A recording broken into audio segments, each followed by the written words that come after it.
চুপ থাকার শর্তে শেখ হাসিনাকে রাখতে পারবে ভারত, সাফ জানালেন ডক্টর ইউনূস। কড়া বার্তা দিলেন দিল্লিকেও। ভারতের আদানি গ্রুপের বিরুদ্ধে ক্ষোভে উত্তাল কেনিয়া, বিভিন্ন দেশে কেন ছড়াচ্ছে ইন্ডিয়া বিদ্বেষ? জাতীয় সঙ্গীতে পরিবর্তন এনেছে বিশ্বের কোন কোন দেশ, কি কারণে এমন পদক্ষেপ?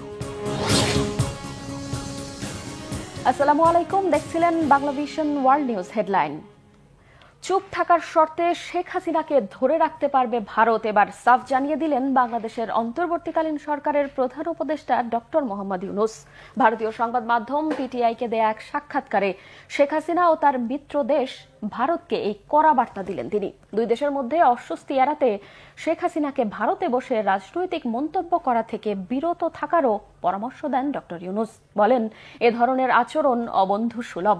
আওয়ামী লীগ ছাড়া সব রাজনৈতিক দল ইসলামপন্থী এবং শেখ হাসিনা ছাড়া আফগানিস্তানে পরিণত হবে বাংলাদেশ, এমন ধারণা থেকেও বের হতে দিল্লিকে স্পষ্ট জানিয়ে দেন প্রধান উপদেষ্টা। শহীদ আরাফাতের ডেস্ক রিপোর্ট। ছাত্র জনতার আন্দোলনে ক্ষমতাচ্যুত সাবেক প্রধানমন্ত্রী শেখ হাসিনাকে নিয়ে ক্ষুব্ধ প্রতিক্রিয়া ব্যক্ত করেছেন অন্তর্বর্তী সরকার প্রধান ডক্টর মোহাম্মদ ইউনূস। বৃহস্পতিবার ভারতীয় সংবাদ মাধ্যম পিটিআইকে দেয়া এক সাক্ষাৎকারে ইউনূস বলেন, ভারতে শেখ হাসিনার অবস্থানে দেশে কেউ স্বস্তিতে নেই। সেখানে বিভিন্ন রাজনৈতিক বিবৃতি দিয়ে সমস্যার সৃষ্টি করছেন তিনি। মুখ বন্ধ রাখলে দেশের মানুষ তাকে নিয়ে মাথা ঘামাতো না। দেশে ফেরত না চাওয়া পর্যন্ত শেখ হাসিনার চুপ থাকা উচিত বলেও মন্তব্য করেন ডক্টর মোহাম্মদ ইউনূস। জানান, এ বিষয়ে বাংলাদেশের অবস্থান ভারতকে স্পষ্টভাবে জানিয়ে দেওয়া হয়েছে। প্রধান উপদেষ্টা বলেন, ভারতের মাটিতে শেখ হাসিনার কর্মকাণ্ড অবন্ধু সুলভ। এটি দুই দেশের জন্যই অস্বস্তিকর বলে মন্তব্য করেন ডক্টর মোহাম্মদ ইউনূস। অভিযোগ করেন, ভারতে আশ্রয় নিয়ে রাজনৈতিক তৎপরতা চালাচ্ছেন আওয়ামী লীগ সভাপতি। স্মরণ করিয়ে দেন, গণ অভ্যুত্থান ও আন্দোলনের মুখে দেশ ত্যাগ করতে বাধ্য হয়েছেন শেখ হাসিনা। ভারতের সাথে বাংলাদেশের ভবিষ্যৎ সম্পর্ক নিয়ে কথা বলেন ডক্টর মোহাম্মদ ইউনূস। জানান, ভারতের সঙ্গে সুসম্পর্ক গড়ে তুলতে প্রস্তুত তার সরকার। আরও বলেন, ভারত সরকারের ধারণা আওয়ামী লীগ ছাড়া বাংলাদেশের স্থিতিশীলতা ফিরিয়ে আনা সম্ভব নয়। আওয়ামী লীগ ছাড়া সবাইকে ইসলামপন্থী মনে করার অবস্থান থেকে ভারতের সরে আসা দরকার বলেও মত তার। বাংলাদেশের সম্প্রতি হিন্দু ধর্মাবলম্বীদের ওপর হামলার অভিযোগ এবং এই ঘটনায় ভারতের উদ্বেগের বিষয়টিকে ডক্টর ইউনূস নিতান্ত একটি অজুহাত হিসেবে উল্লেখ করেছেন। বলেন, ঘটনাটিকে অতিরঞ্জিত করা হয়েছে। 5 আগস্ট পদত্যাগ করে দেশ ছেড়ে ভারতে আশ্রয় নেন সাবেক প্রধানমন্ত্রী শেখ হাসিনা। তার কূটনৈতিক পাসপোর্ট বাতিল হওয়ায় ভারতে কতদিন থাকতে পারবেন তা নিয়ে ধোঁয়াশা কাটছে না। শহীদ আরাফাত, বাংলাভিশন নিউজ ডেস্ক। এদিকে ভারতীয় বহুজাতিক কোম্পানি আদানি এন্টারপ্রাইজের বিরুদ্ধে তীব্র আন্দোলনে নেমেছে আফ্রিকার দেশ কেনিয়ার পরিবহন শ্রমিকেরা। কেনিয়ার অন্যতম বড় বিমানবন্দর পরিচালনার দায়িত্ব আদানি গ্রুপকে দেওয়ার সিদ্ধান্তের জেরে শুরু হয়েছে এই আন্দোলন। বিক্ষোভকারীদের অভিযোগ, আদানিকে বিমানবন্দরের দায়িত্ব দেয়া হলে কেনিয়ার বাইরে থেকে কর্মীদের নিয়ে আসা হবে, ফলে চাকরি হারাবে কেনিয়ার নাগরিকেরা। আদানি গ্রুপের এমন কর্মকাণ্ডের তীব্র সমালোচনা করেছেন ভারতের কংগ্রেস নেতারাও। মীর ফজলের আপডেট, ডেস্ক রিপোর্ট। দক্ষিণ এশিয়ার ভূ রাজনীতিতে বেশ চ্যালেঞ্জের মুখে রয়েছে ভারত। একদিকে প্রতিবেশী বাংলাদেশে নিজেদের অনুগত মিত্র শেখ হাসিনা ক্ষমতাচ্যুত হয়েছে, মালদ্বীপে রয়েছে চীনের প্রভাবিত সরকার। অন্যদিকে পাকিস্তান আর চীনের সঙ্গে বৈরিতা তো বহু পুরনো। এবার ভারত নতুন করে প্রতিকূল পরিস্থিতির মুখোমুখি হচ্ছে আফ্রিকা অঞ্চলে। সম্প্রতি কেনিয়ার রাজধানী নাইরোবিতে একটি বিমানবন্দরের দায়িত্বভার গ্রহণের জোর চেষ্টা চালাচ্ছে ভারতীয় শিল্পগোষ্ঠী আদানি। তবে কেনিয়ার শ্রমিক ইউনিয়ন আদানির এই পরিকল্পনার বিরোধিতা করে বিক্ষোভ করে আসছে গত মাস থেকে। ক্রমেই এই আন্দোলন জোরদার হচ্ছে। কেনিয়ার সর্বস্তরের জনগণের মাঝে বেড়েই চলছে ভারত বিদ্বেষী মনোভাব। নাইরোবির JKIA বিমানবন্দর অধিগ্রহণের একটি প্রস্তাব দিয়েছে ভারতের আদানি গ্রুপ। প্রস্তাবের আওতায় আদানি গ্রুপ আগামী 30 বছরের জন্য এই বিমানবন্দরটির সম্প্রসারণের জন্য $1.85 বিলিয়ন বিনিয়োগ করবে। এর মধ্যে আছে বিমানবন্দরের নতুন টার্মিনাল ভবন নির্মাণ, ট্যাক্সিওয়ে সংস্কার ইত্যাদি। এসব প্রকল্প 2029 সালের মধ্যে সম্পন্ন করার প্রস্তাব রয়েছে। কিন্তু 30 বছর এই বিমানবন্দর পরিচালনার পর কেনিয়ার কর্তৃপক্ষের কাছে এটি বুঝিয়ে দেবে তারা। শুধু তাই নয়, আদানি গোষ্ঠী একই সঙ্গে নাইরোবি শহরে ব্যবসা কেন্দ্র ও হোটেল মোটেল নির্মাণেরও প্রস্তাব দিয়েছে। কেনিয়ার বিমানবন্দরে ভারতীয়দের এমন বিনিয়োগের চরম বিরোধিতা করছে দেশটির শ্রমিক ইউনিয়নগুলো। তাদের দাবি, আদানির সঙ্গে প্রস্তাবিত চুক্তি বাস্তবায়িত হলে কেনিয়ার বাইরে থেকে কর্মীদের নিয়ে আসা হবে। এতে করে কেনিয়ার অনেকের চাকরি যাবে। এছাড়া এমন প্রকল্প কেনিয়ার সার্বভৌমত্বের জন্য হুমকি বলে মনে করছেন অনেকে। আদানি গ্রুপের এমন স্বেচ্ছাচারিতার সমালোচনা হচ্ছে ভারতেও। সম্প্রতি বিরোধী দল কংগ্রেসের মুখপাত্র জয়রাম রমেশ বলেছেন, কেনিয়ার এই প্রতিবাদ সহজেই ভারত এবং ভারত সরকারের বিরুদ্ধে ক্ষোভে রূপান্তরিত হতে পারে। শ্রীলঙ্কা ও বাংলাদেশে আদানি প্রকল্পগুলো নিয়ে একই ধরনের বিতর্ক ছিল, যা ভারতের জন্য নেতিবাচক ফলাফল বয়ে এনেছে। আদানি গোষ্ঠীর সঙ্গে প্রধানমন্ত্রী নরেন্দ্র মোদীর সম্পর্ক ভারতের পররাষ্ট্রনীতির মর্যাদা কমিয়ে দিয়েছে। এটি বিশ্বমঞ্চে ভারতের জন্য একটি অভূতপূর্ব ব্যর্থতা। আদানির কয়লা বিদ্যুৎ কেন্দ্র থেকে বিদ্যুৎ কেনার জন্য বাংলাদেশ সরকারের চুক্তি গত মাসে প্রধানমন্ত্রী শেখ হাসিনার পদত্যাগের দাবিতে আন্দোলনের একটি গুরুত্বপূর্ণ পয়েন্টে পরিণত হয়েছিল। ফলে বিশেষজ্ঞদের মতে আদানি গ্রুপের এমন বেপরোয়া মনোভাব কেনিয়ার বর্তমান সরকারকেও বেকায়দায় ফেলতে পারে। কেননা গত কয়েক মাস ধরেই সরকার পতনের আন্দোলনে উত্তাল হয়ে উঠেছে কেনিয়া। সরকারি বাহিনীর দমনপীড়নে প্রাণ হারিয়েছেন ১০০রও বেশি আন্দোলনকারী।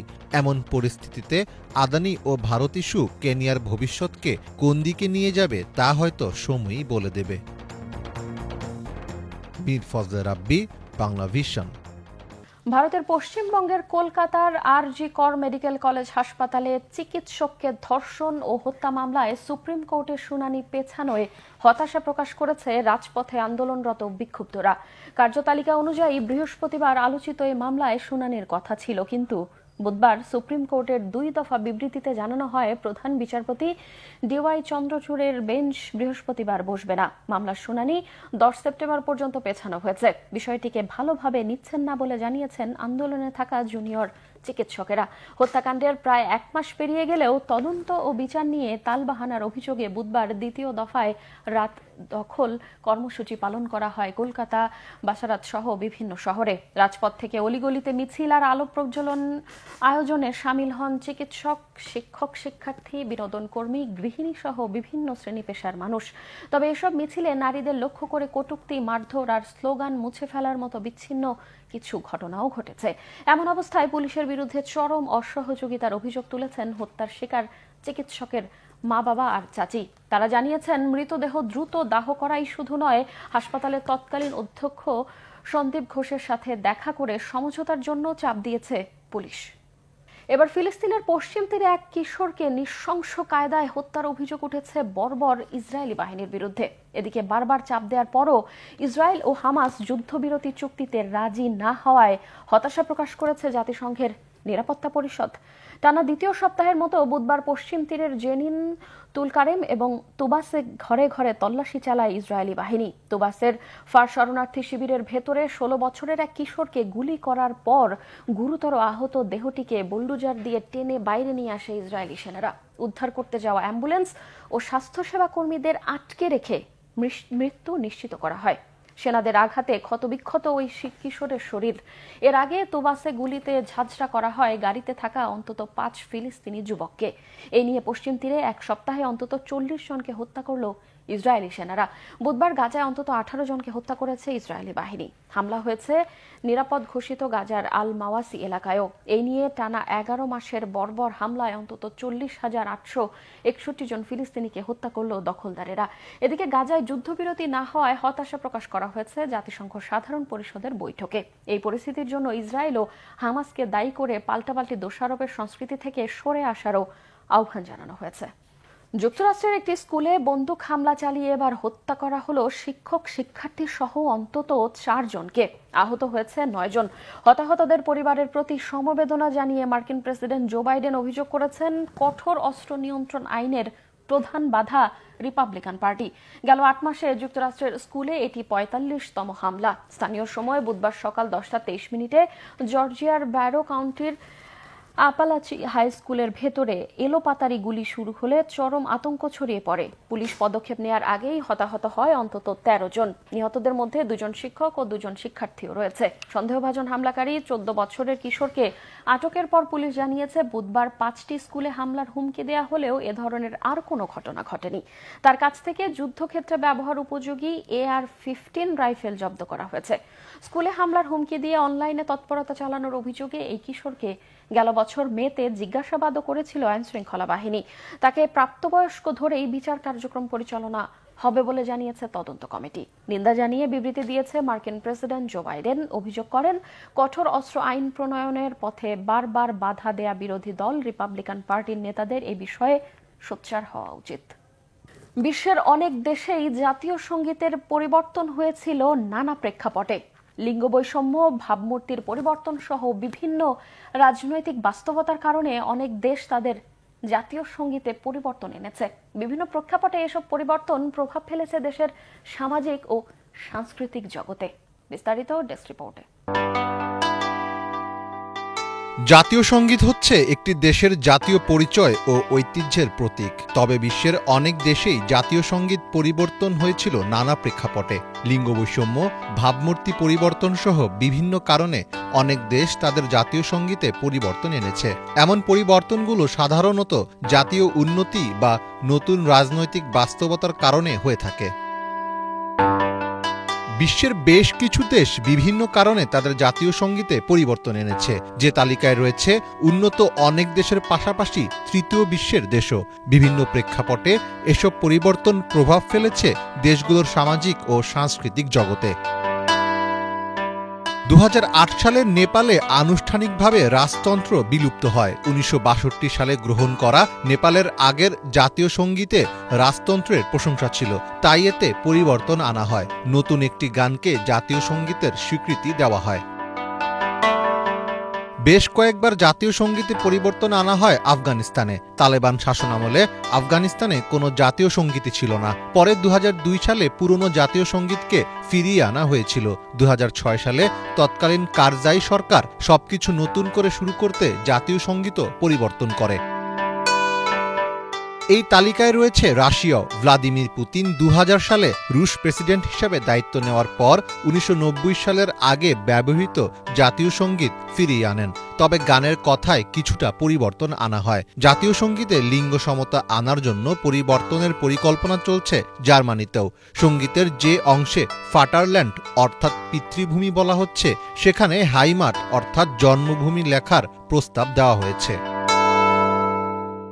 লিঙ্গ সমতা আনার জন্য পরিবর্তন আনা হয়েছে অস্ট্রিয়ার জাতীয় সঙ্গীতেও। সঙ্গীতে ছেলেরার জায়গায় মেয়েরা এবং ছেলেরা লেখা হয়েছে। এটি করা হয় 2012 সালে। এছাড়া অস্ট্রেলিয়া, রুয়ান্ডা, দক্ষিণ আফ্রিকা এসব দেশেও এসেছে জাতীয় সঙ্গীতের পরিবর্তন। মীর ফজলে রাব্বি, বাংলা ভিশন। চীনের হাইনান প্রদেশের দিকে ধেয়ে আসছে ঘূর্ণিঝড় ইয়াগি। এর প্রভাবে প্রদেশটিতে ঘণ্টায় 209 কিলোমিটার বেগে বাতাস বইছে। ঘূর্ণিঝড় মোকাবেলায় নেওয়া হয়েছে সর্বোচ্চ জরুরি ব্যবস্থা। ইফাত জাহানের ডেস্ক রিপোর্ট। চীনের হাইনান প্রদেশে ধেয়ে আসছে টাইফুন ইয়াগি। চলতি বছরের 11তম এই টাইফুন ইয়াগি বর্তমানে সুপার টাইফুনে পরিণত হয়েছে। দেশটিতে প্রতি ঘণ্টায় 209 কিলোমিটার বেগে বাতাস বইছে। প্রাদেশিক আবহাওয়া কেন্দ্র জানিয়েছে টাইফুনটি হাইনানের দিকে দ্রুত গতিতে অগ্রসর হচ্ছে। বৃহস্পতিবার দেশটির দুর্যোগ ব্যবস্থাপনা কর্তৃপক্ষ জানায়, টাইফুন মোকাবেলায় তারা সর্বোচ্চ পর্যায়ে জরুরি প্রতিক্রিয়া ব্যবস্থা গ্রহণ করেছে। বিজ্ঞানীরা জানিয়েছে, মাত্র একদিন আগেই ইয়াগি একটি সাধারণ ঝড় ছিল। মানবসৃষ্ট জলবায়ু সংকটের কারণে এসব ঝড় শক্তিশালী হয়ে উঠছে। ধারণা করা হচ্ছে টাইফুন ইয়াগি চীনের হাইনান প্রদেশের ওয়েংচাং শহর এবং গুয়াংডং প্রদেশের জুয়েন অঞ্চলে শুক্রবার বিকেলে আছড়ে পড়তে পারে।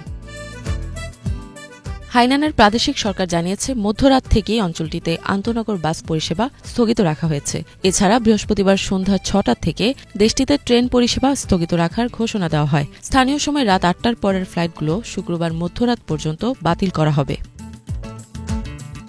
বেশ কয়েকটি পর্যটন কেন্দ্র ইতোমধ্যেই বন্ধ করে দেওয়া হয়েছে। প্রবল বাতাসের কারণে ধ্বংসাত্মক এক পরিস্থিতির সৃষ্টি হতে পারে বলে ধারণা করছে কর্তৃপক্ষ। টাইফুন ইয়াগির প্রভাবের কারণে বৃহস্পতিবার সকালে হংকংয়ের বেশ কয়েকটি ফ্লাইট বাতিল করা হয়।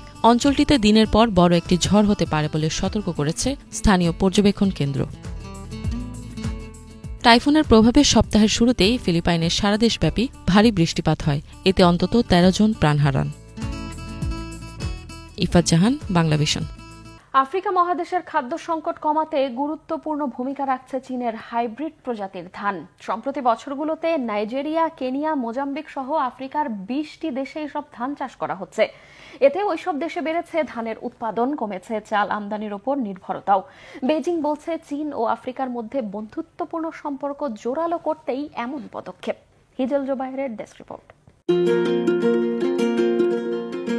আফ্রিকায় খাদ্য সংকট দূর করতে ইতিবাচক ভূমিকা রাখছে চীনের হাইব্রিড ধান। ধান চাষের স্বর্ণালী ইতিহাস থাকলেও উৎপাদন কম হওয়ায় বরাবরই এই মহাদেশকে খাদ্য আমদানির ওপর নির্ভর করতে হয়। এই সংকট দূর করতে আফ্রিকায় বিভিন্ন প্রজাতির ধান ও একদল কৃষি বিজ্ঞানী পাঠায় চীন। চীন ও আফ্রিকার মধ্যে সমন্বয় সহযোগিতা বাড়ানোর লক্ষ্যে এটি ছিল এক ইতিবাচক পদক্ষেপ। মহাদেশটির খাদ্য সংকট ও দারিদ্র্য কমাতে ভূমিকা রাখছে তা। সাম্প্রতিক বছরগুলোতে নাইজেরিয়া, কেনিয়া, মোজাম্বিক সহ আফ্রিকার বেশ কিছু দেশে হাইব্রিড ধান চাষে সহায়তার হাত বাড়িয়ে দিয়েছে চীন। দুই অঞ্চলের বন্ধুত্বের ক্ষেত্রে একটি উজ্জ্বল স্মারক হিসেবে কাজ করছে এই সব ধান বীজ। এখন পর্যন্ত আফ্রিকার 20টিরও বেশি দেশে চাষ করা হচ্ছে চীনের হাইব্রিড ধান। এতে করে এসব দেশে ধান উৎপাদন আগের চেয়ে বেড়েছে। বর্তমানে গড়ে প্রতি হেক্টরে মিলছে 7.5 টন ধান। আমরা বুরুন্ডি, উগান্ডা, রুয়ান্ডা, তানজানিয়া সহ বেশ কিছু দেশে চীনের হাইব্রিড শস্যবীজ রপ্তানি করেছি। এর মধ্যে আছে ধান, ভুট্টা, সরিষা সহ বিভিন্ন ধরনের শাকসবজি। আফ্রিকার স্থানীয় বীজে প্রতি সেক্টরে 3,750 থেকে 4,500 কেজি ধান হলেও হাইব্রিড বীজে পাওয়া যাচ্ছে 7,500 থেকে 9,000 কেজি ধান। আফ্রিকার জন্য অনাবৃষ্টি ও পানি স্বল্পতায় ফলনশীল নতুন এক জাতের ধান উদ্ভাবন করেছেন চীনা কৃষি বিজ্ঞানীরা। আফ্রিকাকে ক্ষুধামুক্ত করার লক্ষ্যে এরই মাঝে ওই অঞ্চলের 10টিরও বেশি দেশে এই জাতের ধানের আবাদ শুরু হয়েছে। কেবল হাইব্রিড ধান বা অন্যান্য শস্য নয়, আফ্রিকার সার্বিক কৃষি খাতে টেকসই উন্নয়নের লক্ষ্যেই সহযোগিতার চেষ্টা চালাচ্ছে বেইজিং। বিভিন্ন দেশে পৌঁছে দেয়া হচ্ছে প্রযুক্তিগত সুযোগ সুবিধাও। 2006 সাল থেকে আফ্রিকার 11টি দেশে 200 টনের বেশি হাইব্রিড শস্যবীজ রপ্তানি করা হয়েছে সিচুয়ান থেকে। এসব বীজের কারণে বাৎসরিক উৎপাদন আগের চেয়ে 25% বেশি বেড়েছে। আফ্রিকার সঙ্গে সার্বিক সহযোগিতা বাড়ানোর লক্ষ্যেই 2000 সালে প্রতিষ্ঠা করা হয় forum on China Africa cooperation FOCAC। এতে করে দুই অঞ্চলে অর্থনৈতিক ও বাণিজ্যিক লেনদেন নতুন উচ্চতায় পৌঁছেছে। এ সম্পর্ক আগামীতে আরও গভীর করার লক্ষ্যে বর্তমানে বেইজিংয়ে চলছে 3 দিন ব্যাপী FOCACর 2024 সালের সম্মেলন। হিজল জোবায়ের, বাংলা ভিশন। চীনের রাজধানী বেইজিংয়ে FOCAC ফোরামে 2024 শীর্ষ সম্মেলনের উদ্বোধনী অনুষ্ঠানে বক্তব্য দিয়েছেন চীনের প্রেসিডেন্ট শি জিনপিং। বৃহস্পতিবার চীন ও আফ্রিকা সম্পর্কের সামগ্রিক বিষয় নিয়ে আলোচনা করেন তিনি। এ সময় উভয় দেশের জনগণের জীবনমান উন্নত করার প্রস্তাব দেন শি। বিস্তারিত ডেস্ক রিপোর্টে। বেইজিংয়ে চীন আফ্রিকা সহযোগিতা বিষয়ক FOCAC ফোরাম 2024 শীর্ষ সম্মেলনের উদ্বোধনী অনুষ্ঠানে বক্তব্য রেখেছেন চীনের প্রেসিডেন্ট শি জিনপিং। এ সময় চীন এবং আফ্রিকার সম্পর্কের সামগ্রিক বিষয় নিয়ে আলোচনা করা হয়। বৃহস্পতিবার উভয় দেশের জনগণের জীবনমান একসাথে উন্নত করার প্রস্তাব দেন শি। নতুন যুগে চীন এবং আফ্রিকা একটি ভাগ করা ভবিষ্যৎ নিয়ে অগ্রসর হবে বলে আশাবাদ ব্যক্ত করেন নেতারা। চীন এবং আফ্রিকার সম্পর্ক বর্তমানে ইতিহাসের সর্বোত্তম পর্যায়ে রয়েছে উল্লেখ করে শি তার মূল বক্তব্যে 70 বছরের অক্লান্ত প্রচেষ্টার জন্য উভয় পক্ষের প্রতি কৃতজ্ঞতা জানান। এ সময় চীনের সাথে কূটনৈতিক সম্পর্কে রয়েছে এমন সব আফ্রিকার দেশগুলোর সাথে দ্বিপাক্ষিক সম্পর্ক ও কৌশলগত সম্পর্ক ভবিষ্যতে আরও বেশি উন্নত করার প্রস্তাব দেন শি। চীন এবং আফ্রিকার মধ্যেকার বন্ধুত্বপূর্ণ সম্পর্ককে শক্তিশালী করতেই 3 দিনের এই FOCAC শীর্ষ সম্মেলনের আয়োজন করা হয়। এ সময় উভয় দেশই একে অপরকে সহযোগিতা করতে ভবিষ্যতের রূপরেখা নির্ধারণ করে। অনুষ্ঠানের আগে আফ্রিকার বিভিন্ন দেশ এবং আন্তর্জাতিক প্রতিষ্ঠানের নেতাদের সাথে সাক্ষাৎ করেন শি। এ সময় শীর্ষ নেতারা উদ্বোধনী অনুষ্ঠানের ভেন্যু গ্রেট হল অব দ্য পিপলে দাঁড়িয়ে ছবিও তোলেন। ইফাত জাহান, বাংলা ভিশন। চীন আফ্রিকা সম্মেলনে যোগ দেয়া অতিথিদের রোবটের হাতে বানানো কফি দিয়ে আপ্যায়ন করে তাক লাগিয়ে দিয়েছে বেইজিং। বুধবার দেশটির প্রেসিডেন্ট শি জিনপিং এর পক্ষ থেকে আয়োজিত ভোজ সভায় ছিল অত্যাধুনিক প্রযুক্তি ওই রোবটটি। রোবটটি বানানোর সুস্বাদু কফি খেয়ে বিস্ময় প্রকাশ করেন অতিথিরা। এ সময় প্রযুক্তি খাতে চীনের অগ্রগতির ভূয়সী প্রশংসাও করেন তারা। Desk report. বেইজিংয়ে বুধবার থেকে শুরু হয়েছে forum on China Africa cooperation FOCACর সম্মেলন। এ উপলক্ষে বর্তমানে দেশটিতে এই ফোরামের আওতাভুক্ত আফ্রিকার 53টি সদস্য দেশের শীর্ষ নেতা, আফ্রিকান ইউনিয়ন সহ আঞ্চলিক ও আন্তর্জাতিক বিভিন্ন সংস্থার প্রতিনিধিরা উপস্থিত হয়েছেন। গত কয়েক বছরের মধ্যে এটি চীনে আয়োজিত সর্ববৃহৎ কূটনৈতিক সমাবেশ। সব মিলিয়ে মহা ধুমধাম চলছে দেশটিতে। উপস্থিত এই অতিথিদের সম্মানে বুধবার সন্ধ্যায় গ্রেট হলে বিশাল এক ভোজসভার আয়োজন করেন চীনের প্রেসিডেন্ট শি জিনপিং। সেখানেই ভিআইপি লাউঞ্জে আফ্রিকার নেতাদের বুদ্ধিমান এক রোবটের হাতে বানানো কফি দিয়ে আপ্যায়ন করা হয়। এ সময় দক্ষতার সাথে কফি পরিবেশন করে সবাইকে রীতিমতো তাক লাগিয়ে দেয় রোবটটি। প্রযুক্তি খাতে চীনের অগ্রগতির ছোট্ট একটি নমুনা হিসেবে ভোজসভায় উপস্থিত করা হয় রোবটটিকে। রোবটের বানানো সুস্বাদু কফি খেয়ে প্রশংসায় ফেটে পড়েন আমন্ত্রিত অতিথিরা।